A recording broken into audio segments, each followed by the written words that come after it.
Hello, hallow, Halloween, and welcome to this special episode of Radio Free Filler.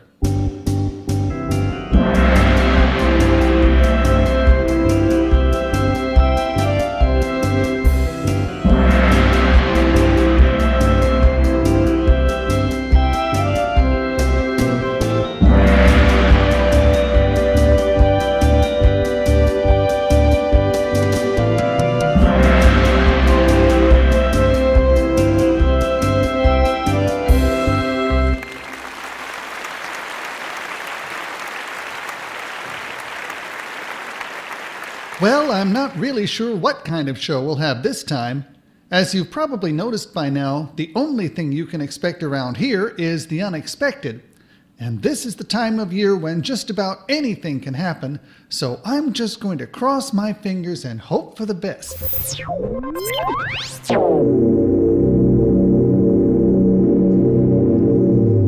We interrupt this program to bring you a special presentation. Our very own version of War of the Worlds.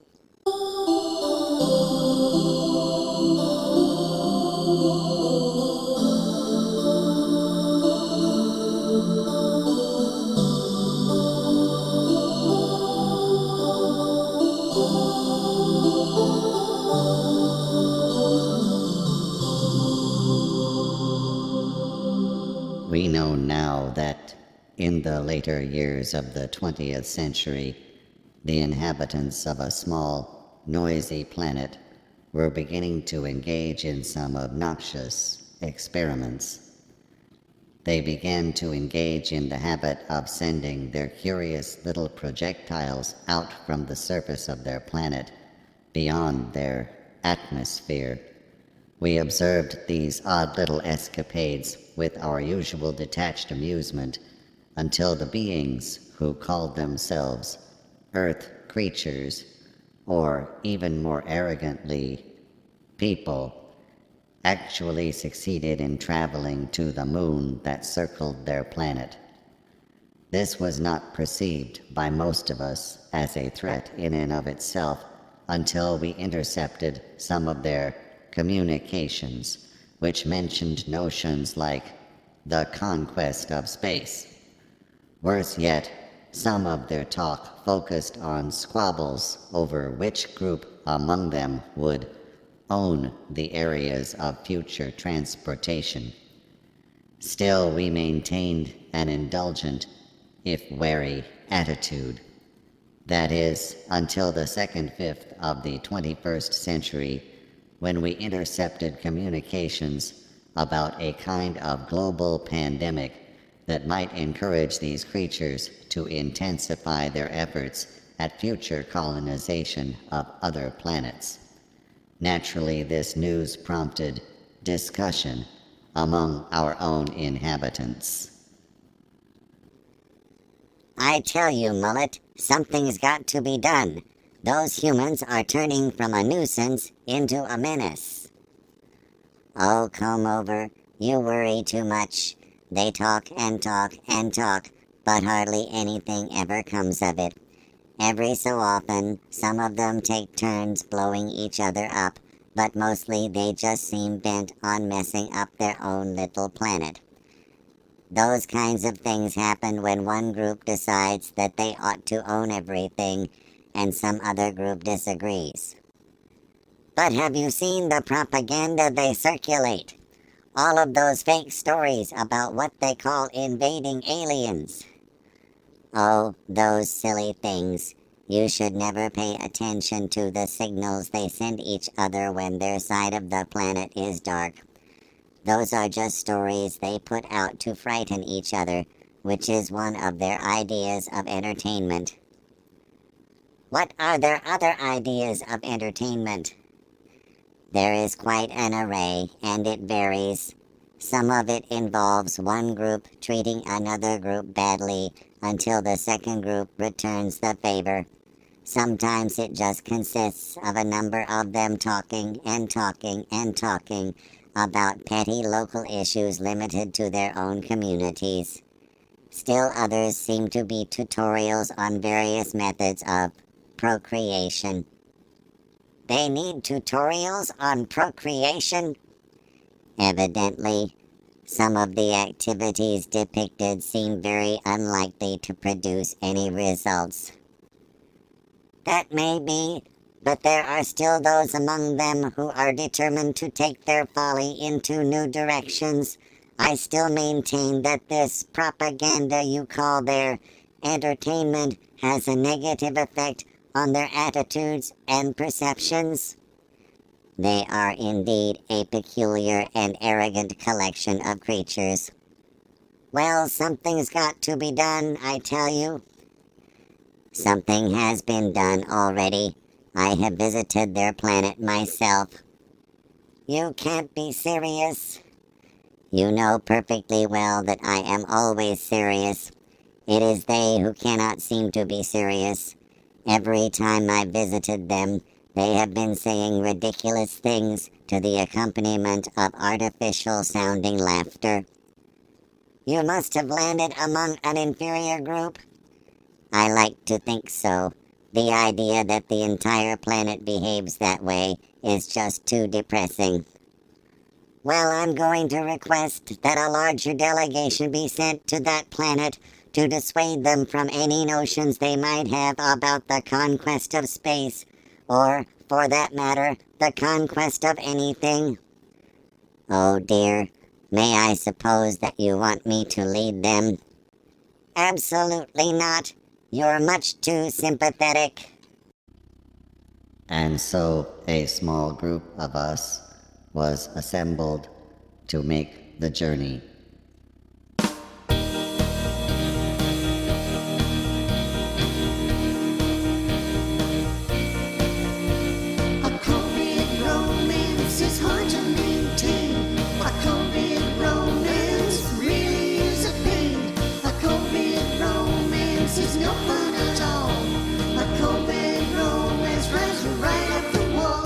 Kindly turn off that intercepted signal. It's bad enough having to go visit that wretched little planet without having to listen to their noise along the way. I don't like it any more than you do, but it's essential that we use it to confirm our tracking and trajectory. We need to make certain that the signal remains strong in order to reliably reach our destination. Well, can you at least select some alternate signal? I can try this one.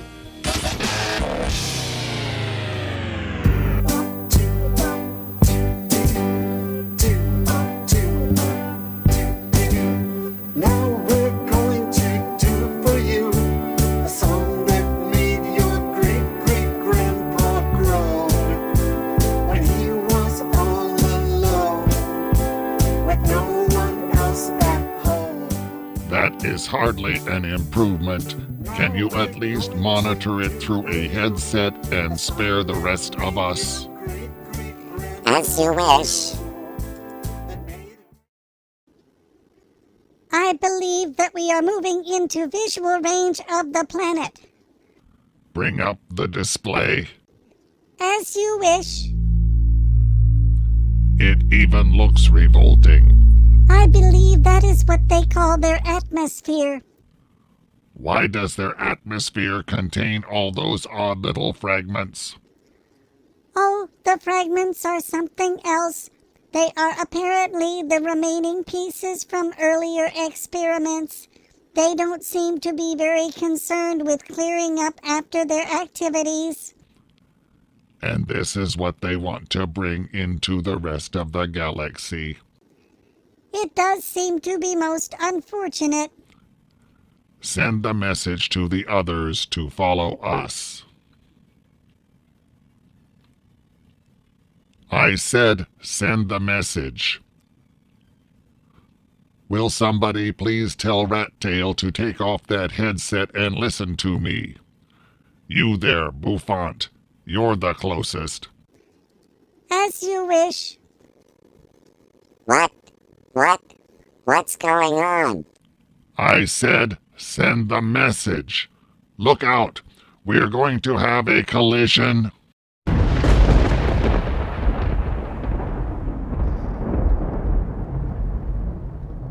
And And that is why our carefully organized fleet wound up scattered across the surface of the strange planet. Our communications were disabled, as was all of our landing and takeoff gear. We were trapped in a world we had never made. Is everyone all right? Please acknowledge. I believe I am intact, but my equipment is no longer capable of receiving images from outside our craft.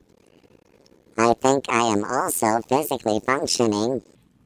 That is well, but you must realize the responsibility you bear for our misfortune. I acknowledge that, but I was distracted by the signal I was receiving.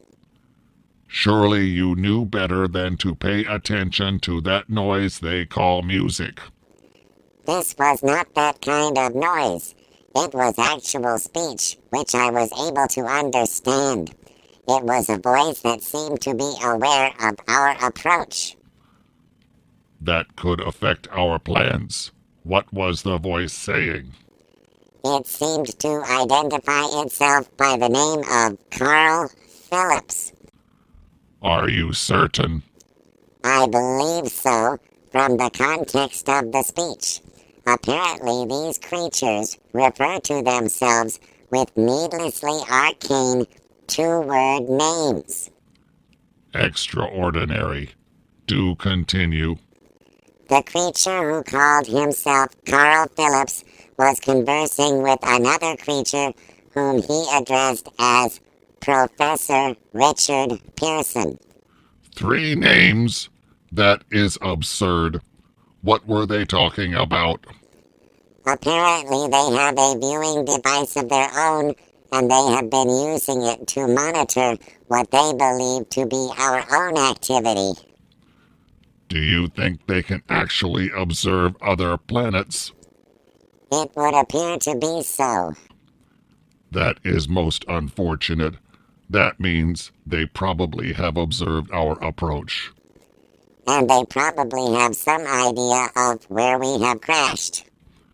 That means they are likely to be approaching our craft. From what I understand, they are probably bringing weapons as well, and intend to exterminate us at the earliest opportunity. We will have to prepare the ray. Hadn't we planned on a diplomatic approach? That was based on our achieving an orderly entry and retaining the ability to depart at will. I understand. This is a very different situation. Let me return to my console to see if I can intercept any other communications. Our intercraft communications are completely disabled. I think I can still receive their primitive signals. Yes, I can hear them going back and forth now. They are talking about bringing weapons, but these have not yet arrived. Perhaps we can still obtain a peaceful communication. Bouffant, you will have to open the hatch and try to address them. Shall I set up the ray? Yes, I am afraid so. Those humans are notoriously fearful and prone to panic, and some of them are probably carrying some smaller weapons of their own. Very well. I go now.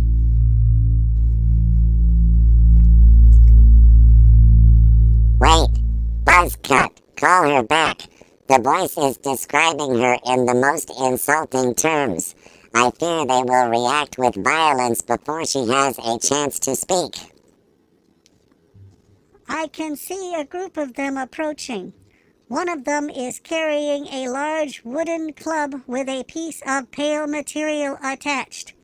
It could be some kind of primitive weapon. I am going to turn on the ray beam at the lowest setting to illuminate it. There has been a malfunction. The ray went off at high power. Quickly, close the hatch and come back inside. Those humans are certain to interpret the malfunction as an act of aggression. Yes, apparently the surrounding area has been ignited. I can hear a lot of shouting and... No, now it has gone silent. I am afraid there is no hope now. The humans will surely come to try to destroy us. We cannot hope to reason with them, and we cannot escape. For now, we will just have to wait. Bouffant, what is the matter? I have a curious feeling. I feel weak and dizzy, as though I have been poisoned somehow. Calm down and rest a while. Maybe it will pass. I'm getting another signal. This is a different voice. It does not seem to have a name. It is starting to converse with another voice, another one of those three named creatures. This new creature sounds aggressive. It is talking about a forthcoming attack. It is just what I expected. It is only a matter of time now. There is a lot of detailed talk now about things and places I don't quite understand. Now it's changed. I recognize the next voice. It is the first creature who had the three names. He is talking about the ray. I just remembered. I left the ray out there. It may self-activate. Never mind.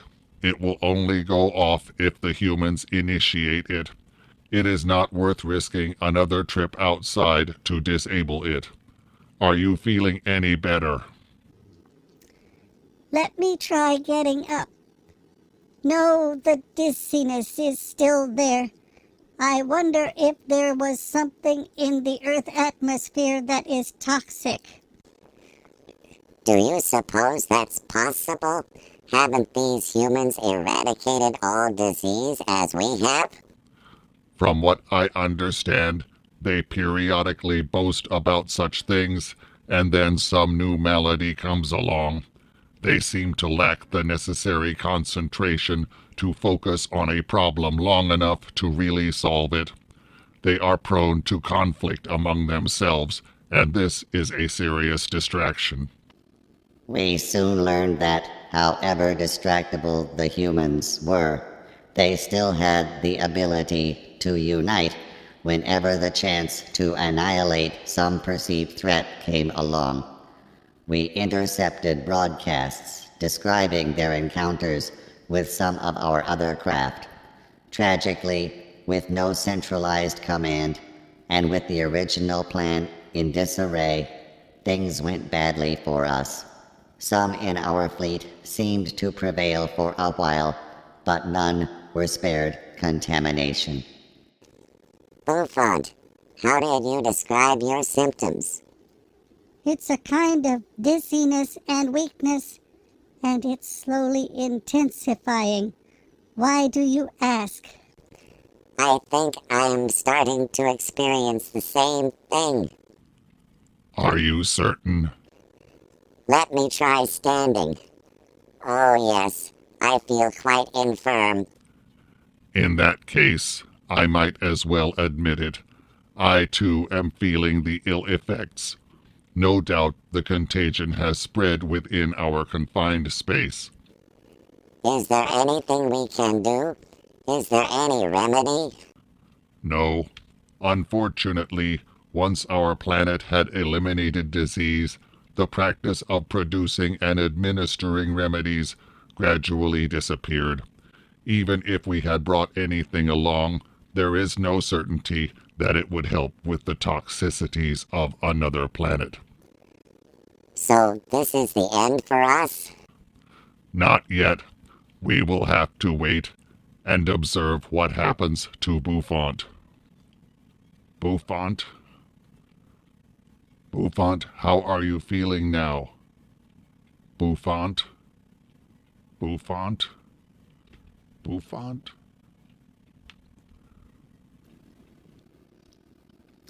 This is Pompadour informing you that you have been listening to our alternate version of the War of the Worlds told from a different perspective. And we believe our version to be superior because it recognizes the mistake that the humans made in identifying the wrong adversary. Their danger did not originate on some distant planet. It was there among them all along. And although this story, like the original version, is a work of fiction, we did intend it to be taken seriously. So just remember, although that glowing invader on your front porch is an inhabitant of the pumpkin patch, if your doorbell rings, make sure you put on your mask before you answer, even if it is Halloween.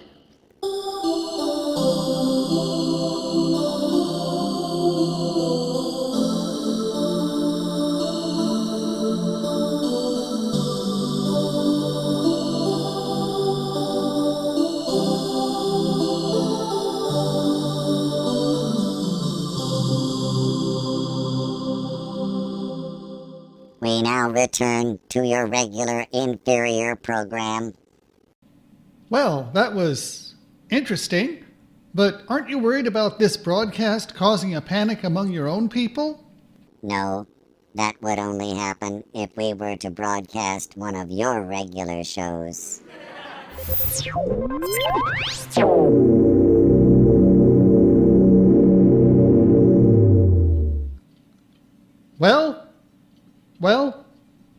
Well, what can I say? Happy Halloween from Radio Free Filler.